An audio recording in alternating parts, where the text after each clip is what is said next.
Hi Nana.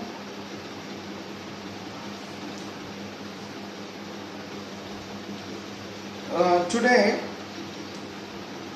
in this video we will learn about the chemical properties of ammonia.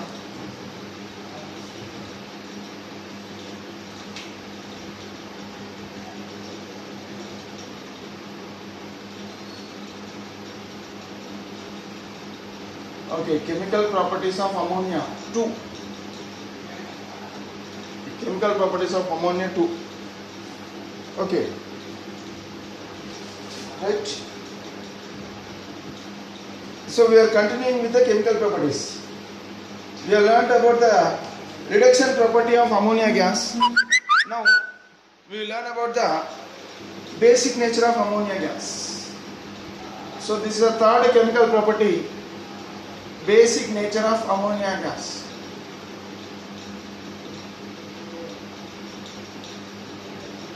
Basic nature of ammonia gas. See this particular ammonia, it is a polar covalent compound. It is a polar covalent compound. So as it is a polar covalent compound, it forms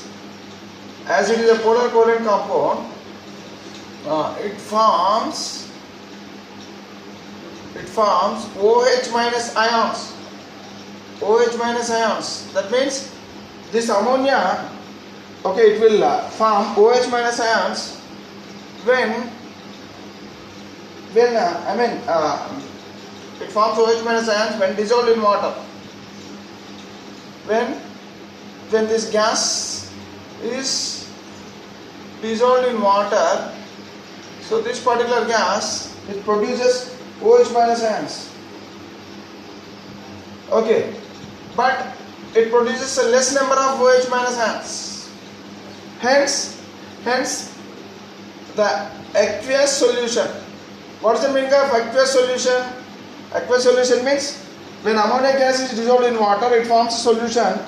Okay, hence as water is the solvent, then that solution is said to be aqueous solution. So the aqueous solution of ammonia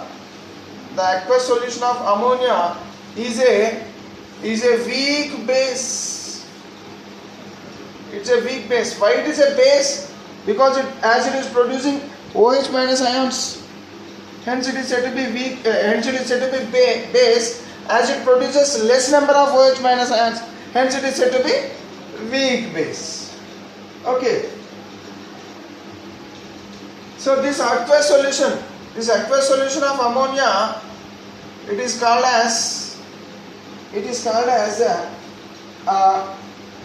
chemically called as ammonium hydroxide. Aqueous solution of ammonia is chemically called as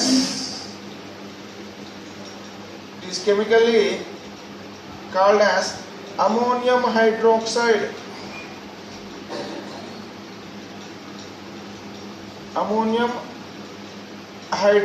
Its formula is NH4OH. It is chemically called as ammonium hydroxide. Okay. See the saturated solution. If this aqueous solution, if it is saturated solution,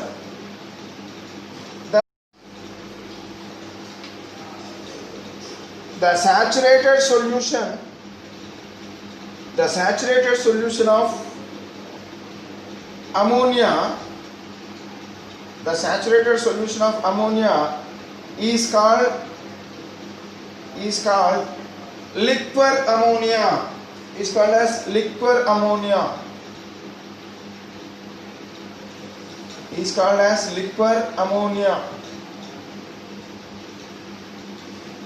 Or else it is also called as ammonia fortis.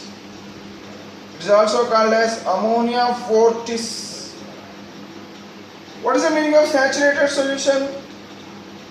See, the saturated solution of ammonia is called liqueous liquor ammonia or ammonia fortis. Okay, what is the meaning of saturated solution? So if you pass ammonia gas, suppose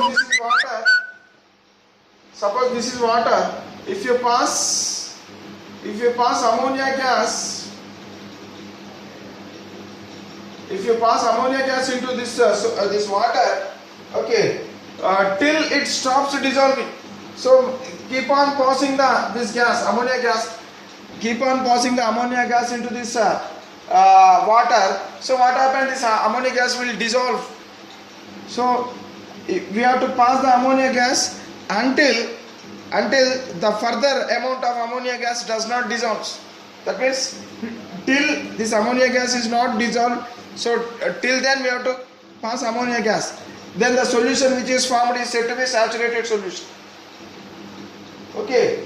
So the saturated solution is formed when no more amount of ammonia is dissolved in this water. Okay. So now that saturated solution of ammonia is called as liquor ammonia, or else simply it is also called as ammonia fortis.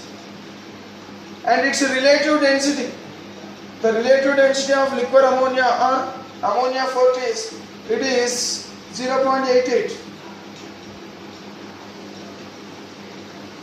It's a relative density. Okay, so it's a relative density. It means this liquor ammonia's relative density is equal to how much? 0.88. Okay, its relative density is 0.88. See, actually, this aqueous solution, it is producing OH minus ions. Okay. As aqueous solution of ammonia is producing OH minus ions, and this aqueous solution of ammonia, it is also called as ammonium hydroxide.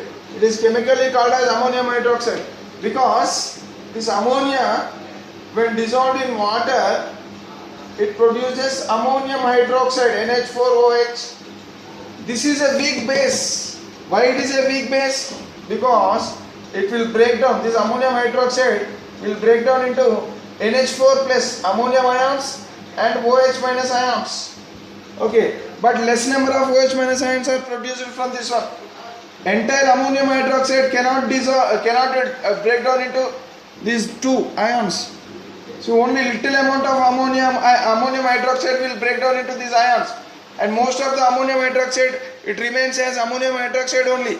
Only very few molecules of ammonium hydroxide will break down. Okay, so that means even after the breakdown of this ammonium, these ions, they reunite to form back the ammonium hydroxide. So that means it's a reversible change. It's a reversible process.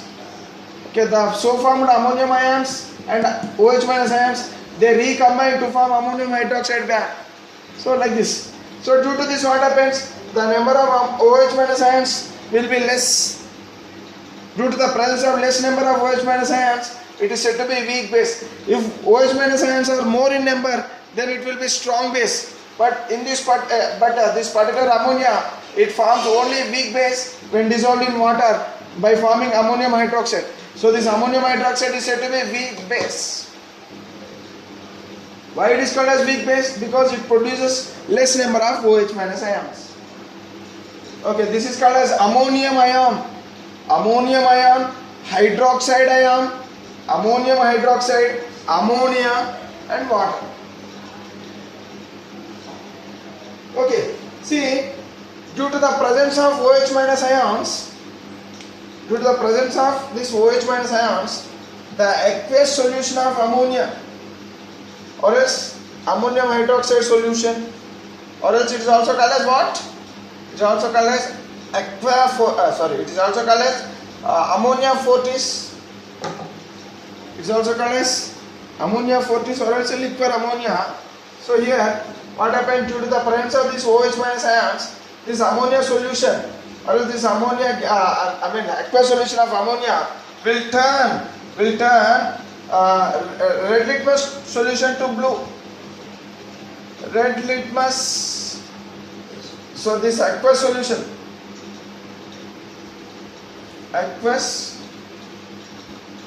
solution of So not gas, not gas. Aqueous solution of ammonia. Aqueous solution of ammonia. It is also called as ammonium hydroxide. It is chemically called as ammonium hydroxide. So it turns a red litmus. Turns a red litmus solution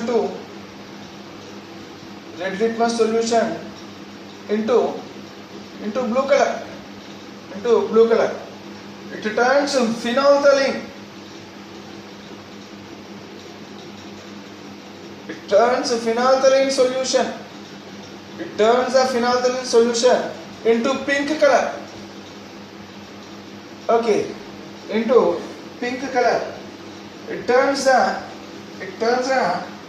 turmeric solution. Turns the turmeric solution into brown color.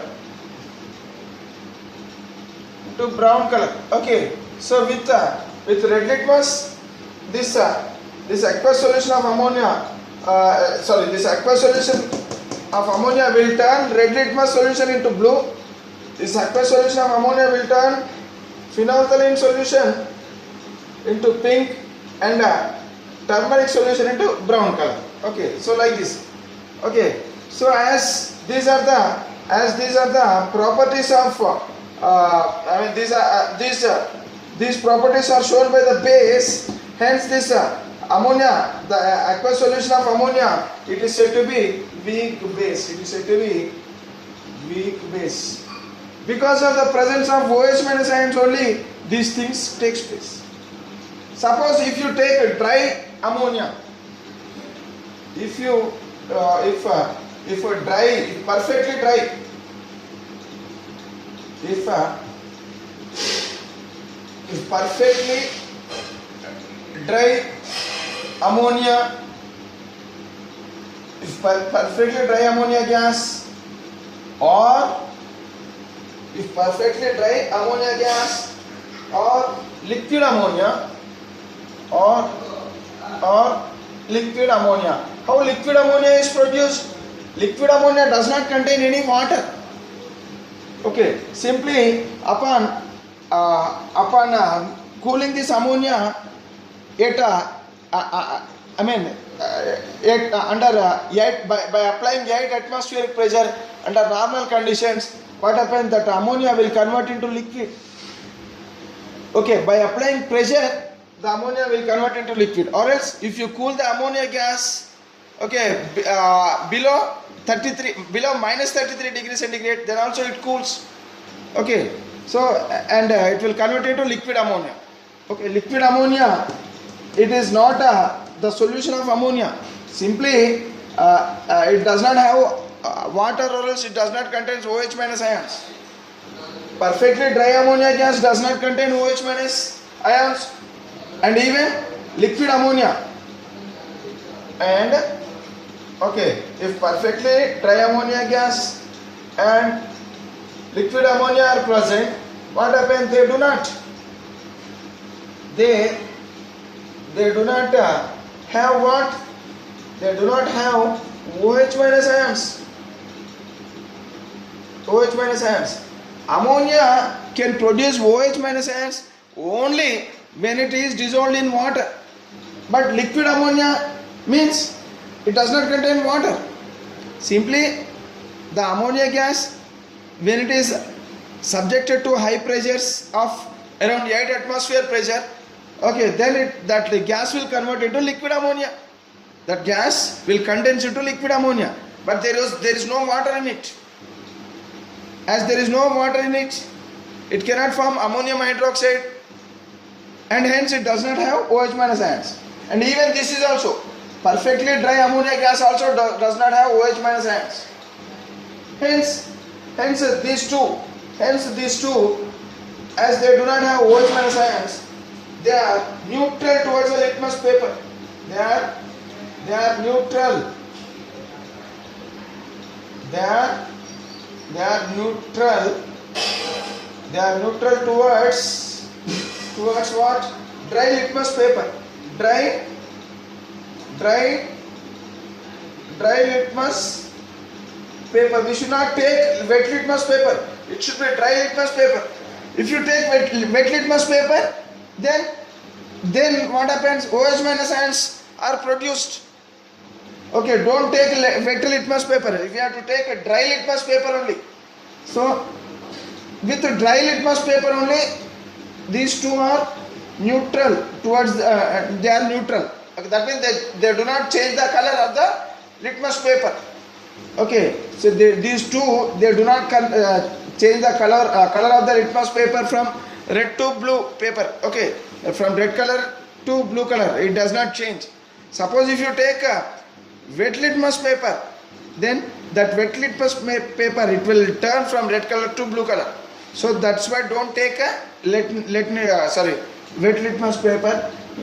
So in order to know whether these two substances produce OH minus ions, we have to check this with the help of dry litmus paper only. So that means these two are neutral. That means they do not change the color. That means they do not behave as bases. So this one does not behave as base, and even this also does not behave as base because of the absence of OH minus ions. But the aqueous solution of the same ammonia gas, when dissolved in water, it produces OH minus ions. Okay, the same ammonia gas, when dissolved in water, it produces finally OH minus ions, and hence it acts as base. Okay, but this one is not a base. They do not show basic nature as they do not have OH minus ions. But the same ammonia gas, when dissolved in water, it shows basic nature and it shows all these properties. But these two, they do not show these properties. These two do not show these properties. Okay, these properties means actually we should not use the solution. If you use solution, what happens? In solution you will find water, and we should not do these things with this gas. So to test the basic nature of these things, these two gases, so we have to use a dry litmus paper. Okay, with a dry litmus paper, we can say we can test that these two, they do not behave as base without water. Okay, right. Now, if you take the aqueous solution, of ammonia, so this is what the basic nature of ammonia. Ammonia gas, it does not show basic nature when it is in dry condition. But when the same ammonia gas, if it is dissolved in water, or else if it come into contact with moisture also, if it come into contact even with wet paper also, then it will show basic nature. Okay, so the basic nature of ammonia gas or aqueous solution of ammonia will be like this. See, look here, this ammonia gas. Ammonia gas will react with acid, and even ammonia solution also will react with aqueous solution.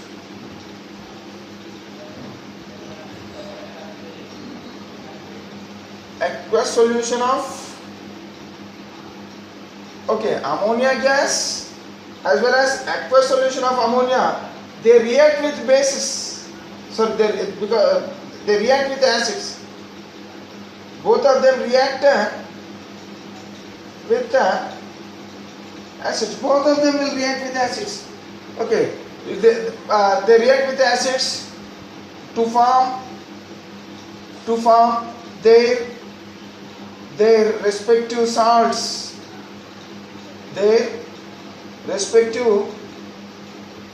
For example, if you take ammonia gas, if ammonia gas it is made to react with nitric acid. If it made to react with nitric acid, so this is acid, this is ammonia gas. If ammonia gas is made to react with nitric acid, it forms what? It forms ammonium nitrate, NH4NO3. This is salt. salt of nitric acid. As it so a salt of nitric acid, hence it contains, this salt contains what? Nitrate ions. Suppose if ammonia reacts with sulfuric acid, it forms ammonium sulfate. This is also salt of ammonia. So like this. So that means when ammonia gas dissolves in acids, that ammonia gas will convert into salt. It will convert into its salt. Suppose if ammonia gas dissolves in hydrochloric acid, it forms ammonium chloride. So this is gas form of ammonia gas. The same reactions are shown by even aqueous solution of ammonia, but here along with the formation of salt, it forms water also. For example, aqueous solution of ammonia. It is chemically called as ammonium hydroxide. Already we learned it. So aqueous solution of ammonia is called as ammonium hydroxide. Ammonia gas, its formula is NH3. But the ammonia is dissolved in water. It is said to be aqueous solution of ammonia, and it is chemically called as ammonium hydroxide. So that means aqueous solution of ammonia when dissolved with nitric acid. Ammonia gas when dissolved with nitric acid, it forms ammonia nitrate. In the same way, ammonium hydroxide, aqueous solution of ammonia, when dissolved in nitric acid, it also form. So it will also form ammonium nitrate, and along with it forms water also. Along with this, it forms water also. Okay, and in the same way, ammonia gas when dissolved in sulfuric acid, it forms a salt. Okay, here also aqueous solution of ammonia, or else simply ammonium hydroxide when reacts with sulfuric acid, it also forms the same salt, ammonium sulfate. Okay, so ammonium sulfate, and along with this, it forms water also. Okay, it forms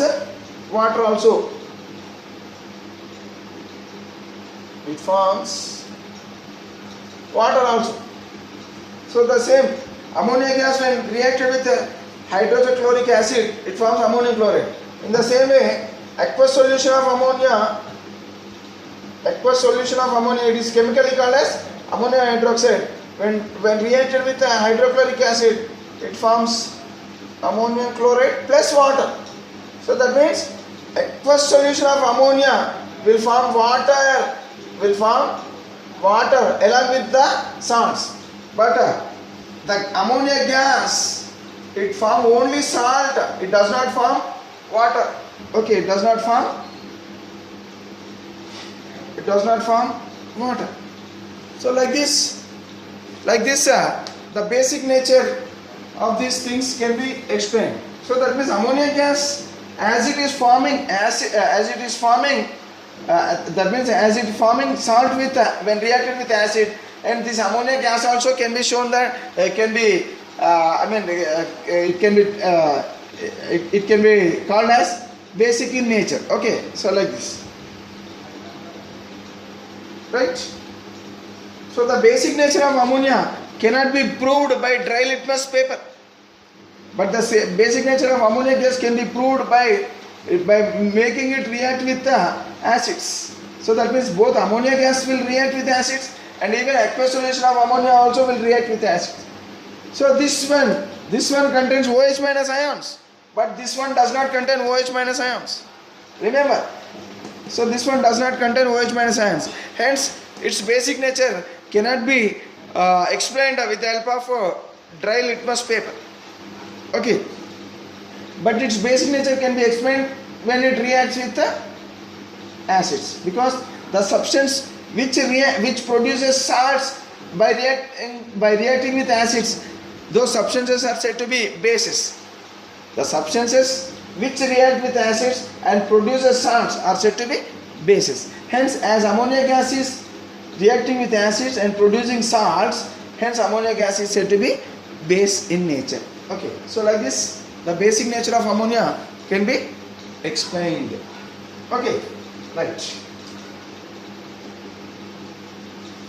Now we will see another chemical property. Now we will see another chemical property of ammonia. See, aqueous solution. So now we will learn one more chemical property of this ammonia in the form of, when it is in the form of aqueous solution. So fourth property, we will learn about the fourth property. Fourth chemical property. What is this one? The fourth chemical property is aqueous ammonium hydroxide. Aqueous solution of ammonia. It is also called as what? It is also called as ammonium hydroxide. Okay, it is also called as ammonium hydroxide. Okay, is used as analytical tool. It is used as analytical tool. What is the meaning of analytical tool? That means in order to analysis, in the chemical analysis. So in the chemical analysis we will use this aqueous solution. We will take the help of aqueous solution of ammonia, or else we will take the help of ammonium hydroxide in chemical analysis. What is the meaning of chemical analysis? Chemical analysis means identification of the unknown substance. So if one substance is there, so we have to identify what is that substance. With the help of this ammonium hydroxide, we can find certain unknown substances. We can find out based on the color, based on the its further reactivity. We will find out. Okay, generally all soluble salts. Listen carefully. All soluble salts when reacted with the aqueous solution of ammonia, when reacted with the aqueous solution of ammonia, they form their ammonium salts. They form their ammonium salts and insoluble hydroxides. Insoluble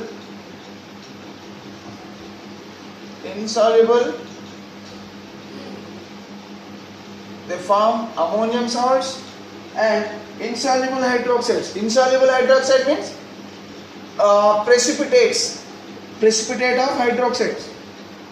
Okay, see these insoluble hydroxides, based on the insoluble hydroxides, so we can identify, so this what is the soluble salt. So based on the insoluble hydroxide, based on the color. Okay, so these different hydroxides, they differ. These hydroxides, they differ in color, and they differ in solubility. In excess amount of ammonium hydroxide. In excess ammonium hydroxide. In excess amount of ammonium hydroxide solution. Okay, so they differ. So these hydroxides, they differ in their color. Okay, based on the difference in the color and based on their solubility in excess amount of ammonium hydroxides. Okay, so here this will help us to identify metal salts. So here what happens? So based on these things, we can identify. We can identify what? We can identify the nature of salt. We can identify the salt. Okay, so the metals. So all salts means, salt means generally metal salts. Generally metal salts. Most of the salts are metal salts only. Okay, so we can identify that metal salt. We can identify that metal salt, and from this we can easily identify the what is the metal ion present in it. What is the metal ion? Okay, what is the metal ion? Metal ion means it is also called as cation. So what is the cation present? Okay, present in the metal ion present in the salt. So like this. So with the help of this aqueous ammonia solution, we can find out finally we can find out what is the metal ion present in that salt, and finally, so with the help of that, we can find what is that metal salt, what is the given metal salt. Okay, so like this. So in order to know about these things, so I will explain you this one with the help of examples. Okay, so if I explain this one with the help of examples, then we can easily identify it, or else we can easily understand. For example,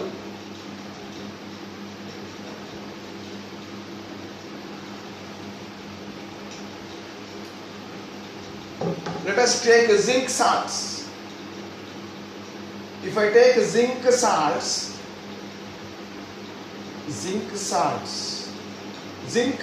contain which metal atom? Zinc ion. In zinc salts you will find zinc ion, Zn plus 2 ions. So for example, take zinc nitrate. So I've taken what? I've taken ammonium hydroxide. That means aqueous solution. Aqueous solution of ammonia. I've taken aqueous solution of ammonia. Okay. In another vessel also, I've taken aqueous solution of ammonia. Okay, I've taken one more vessel.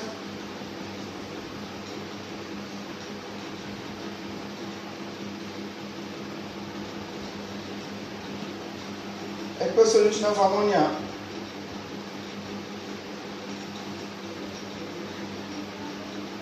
Okay, see, in one vessel I have added zinc nitrate. So this is one salt. This is soluble salt. Into another vessel I have taken zinc chloride. This is also soluble salt. Into another vessel I have taken zinc sulfate. This is also soluble salt. So I have added this one.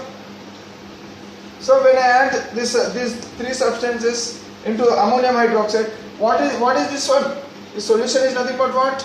Ammonium hydroxide solution. That means aqueous solution of ammonia. All these are aqueous solutions of ammonia. But here in this vessel I have added zinc nitrate. In this vessel I have added zinc chloride, and in this vessel I have added zinc sulfate. So all these are what? Zinc salts only. All these they contain zinc ion, Zn plus 2 ion. So if I add this, what happens? They form. So reaction takes place between this ammonium hydroxide and zinc nitrate. Okay, so zinc nitrate will react with the ammonium hydroxide to form what? To form zinc nitrate.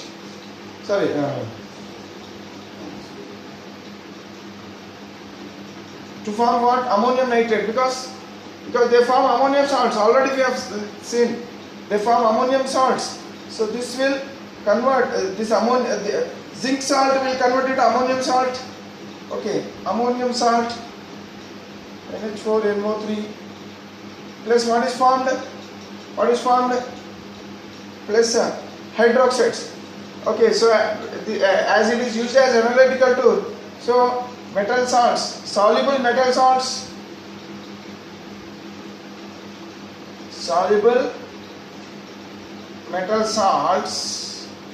when reacted with the aqueous solution of ammonia, it forms ammonium salts. Plus what? Plus insoluble hydroxide. It forms insoluble hydroxides. insoluble hydroxide. So here that means soluble metal salt. So this is a soluble metal salt. This is also soluble metal salt. This is also soluble metal salts. They are reacted with what? Ammonium hydroxide. When soluble metal salts react with ammonium hydroxide, so they form ammonium salts. So that means this one, when react with ammonium hydroxide, okay, they form ammonium salt and zinc hydroxide. Zinc hydroxide, which is insoluble. Insoluble means it forms a precipitate. So that means insoluble substance is formed. Okay, so along with insoluble substance, this is forming ammonium nitrate also. So this solution, it will convert into, this solution will convert into ammonium nitrate solution. Ammonium nitrate, ammonium sulfate, ammonium salt. This is ammonium salt. Suppose if I take this salt, if I take zinc chloride and dissolve in this one, so here reaction takes place between these two to form what? Again ammonium salt is formed. So here that means ammonium chloride will form. Ammonium chloride. If nitrate is present, it is forming ammonium nitrate. If chlorine is present, then it is forming ammonium chloride, and it forms zinc hydroxide. Insoluble hydroxide it is forming. So that means it is forming insoluble hydroxide. So the same hydroxide is formed because the same salt, in all these salts zinc ion is present. So as it is zinc ion, so it forms zinc hydroxide only. So in all these cases zinc ion is present. So here also, so when zinc sulfate is dissolved in ammonium hydroxide, what happens? Reaction takes place between these two. It forms zinc, it forms ammonium sulfate, and here also zinc hydroxide, which is an insoluble precipitate. So now this precipitate is insoluble. So in this way, insoluble hydroxide is formed. So these are hydroxides, zinc hydroxide. Okay, insoluble hydroxides are formed. Right. Now, the question is, the color of this one is, it is a white gelatin. It's a white gelatin. White gelatin. Gelatin means, if you take out this one, it will be gummy, sticky. If you take this precipitate out, so it will be very sticky or else gummy. Hence it is said to be gelatin, white gelatinous precipitate. Gelatin like a precipitate it is formed. So suppose here we don't know what is this salt. Some salt is there. So if that salt is added in ammonium hydroxide, and here insoluble hydroxide, if this salt is added in ammonium hydroxide, okay, aqueous solution of ammonia. So what is happening? If this salt can produce insoluble hydroxide, and if that insoluble hydroxide it is white gelatinous, then we can understand that this insoluble hydroxide is nothing but zinc hydroxide.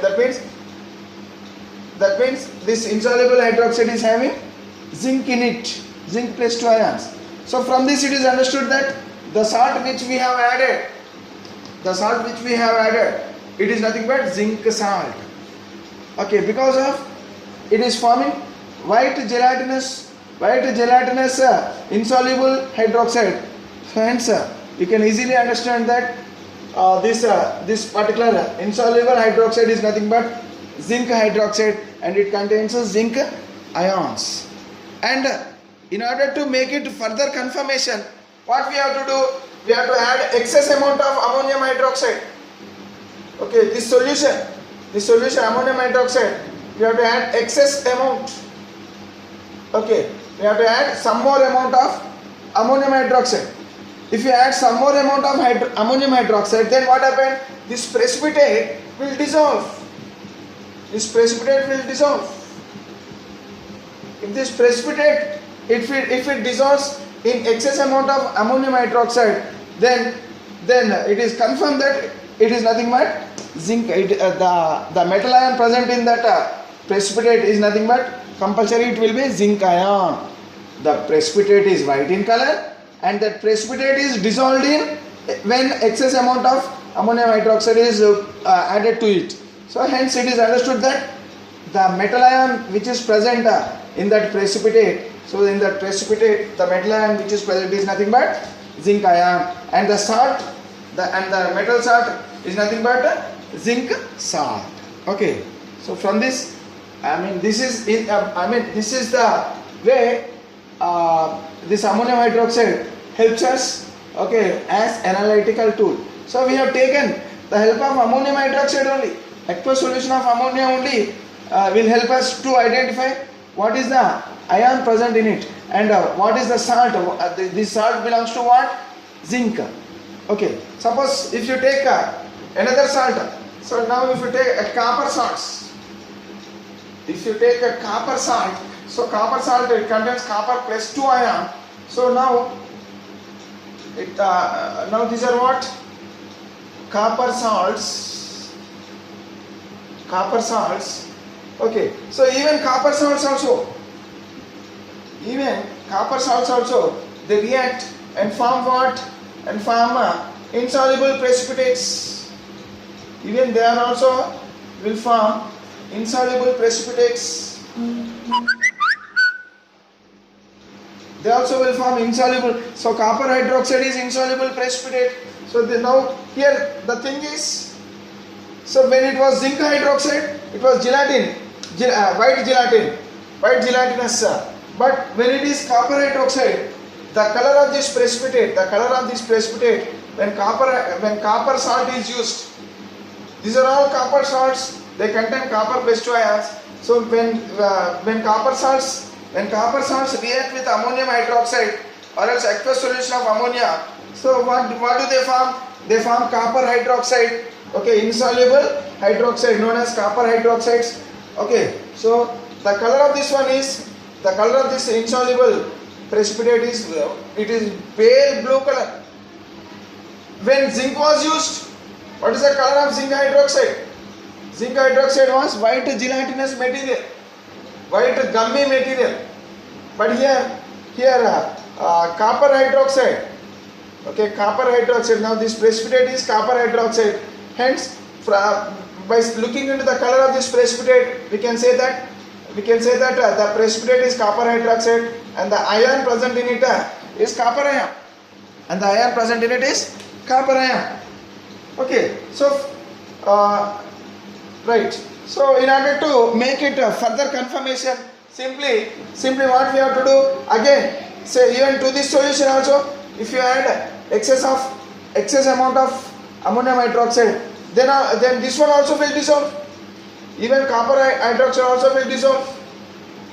So from this, it is understood that the color of the precipitate is blue, pale blue.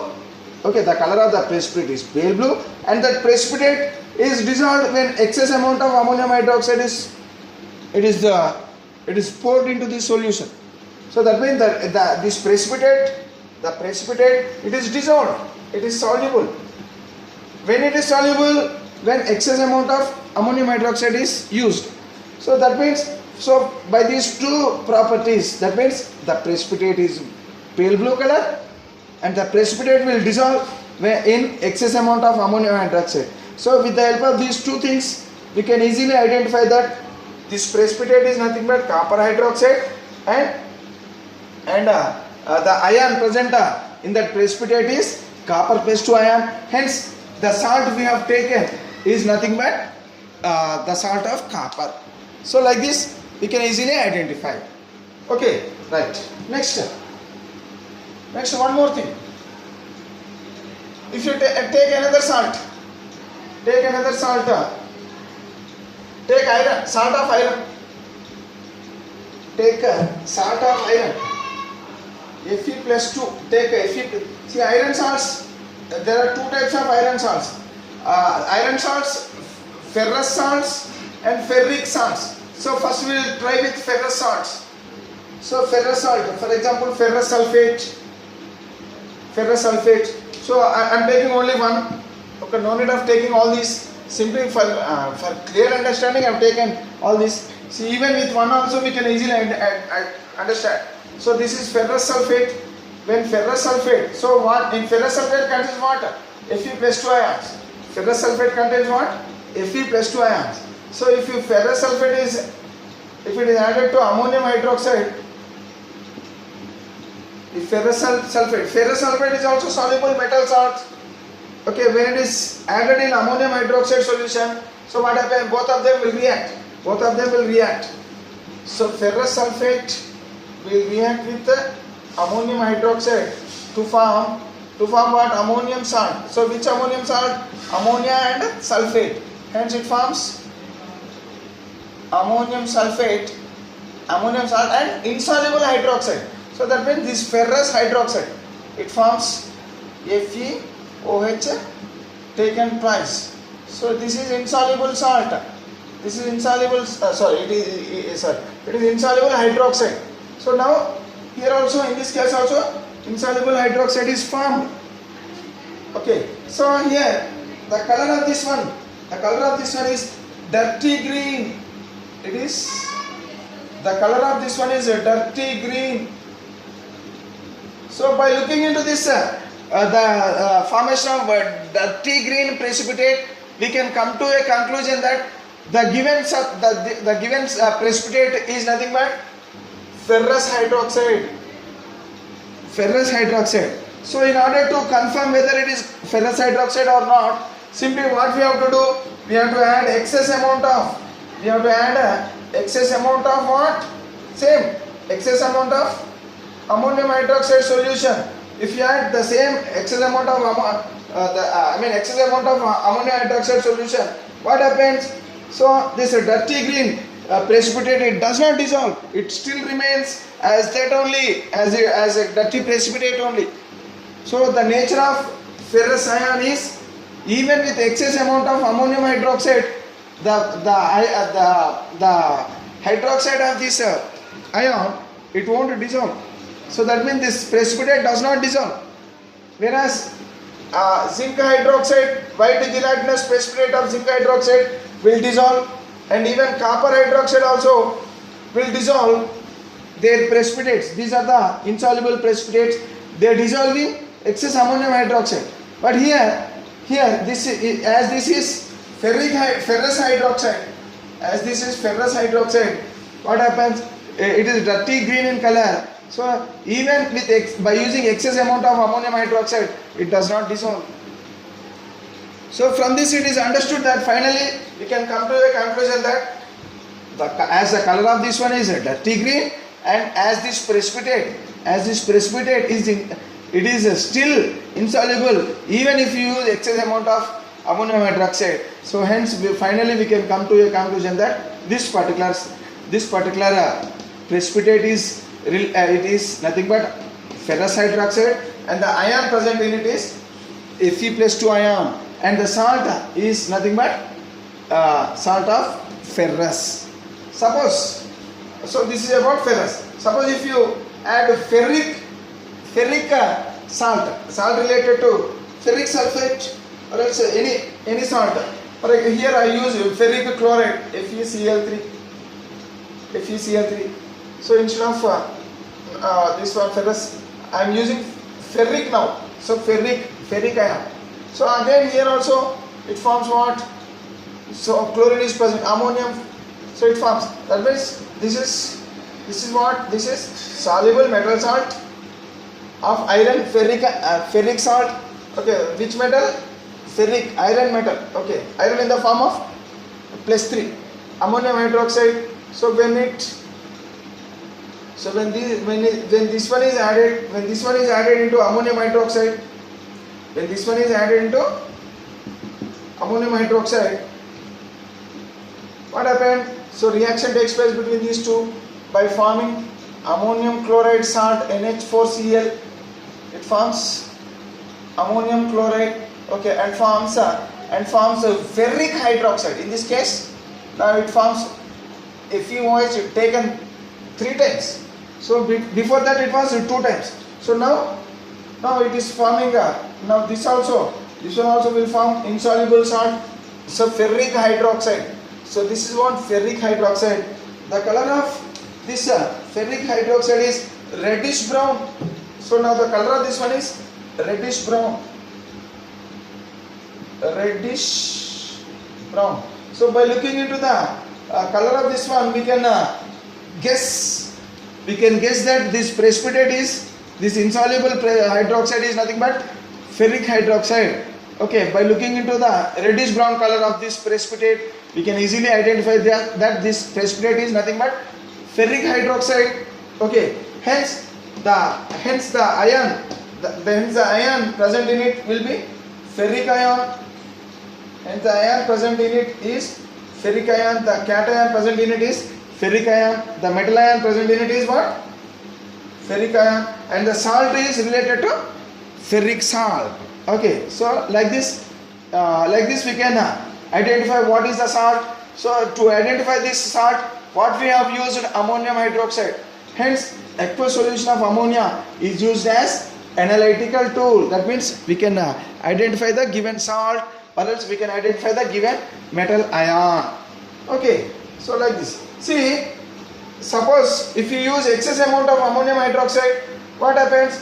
Even in excess amount of ammonium hydroxide also, this ferric hydroxide also does not, this precipitate also does not dissolve. So only these two will dissolve in excess amount of ammonium hydroxide. Okay, so FeOH taken twice, ferrous hydroxide is insoluble. Even ferric hydroxide is also insoluble. Okay, lead hydroxide, actually the color of this lead hydroxide. So when does this lead hydroxide is produced? When lead salt is used. So when lead salt like lead nitrate, etc. Okay, when lead salt is dissolved in it, so it forms what? Lead hydroxide. It forms lead hydroxide, and the color of this lead hydroxide is white color. Even zinc hydroxide is also somewhat white but gelatinous, but this one is not gelatinous. This one is insoluble. Lead hydroxide it is also insoluble precipitate, but it is also white in color, but it is not gelatinous.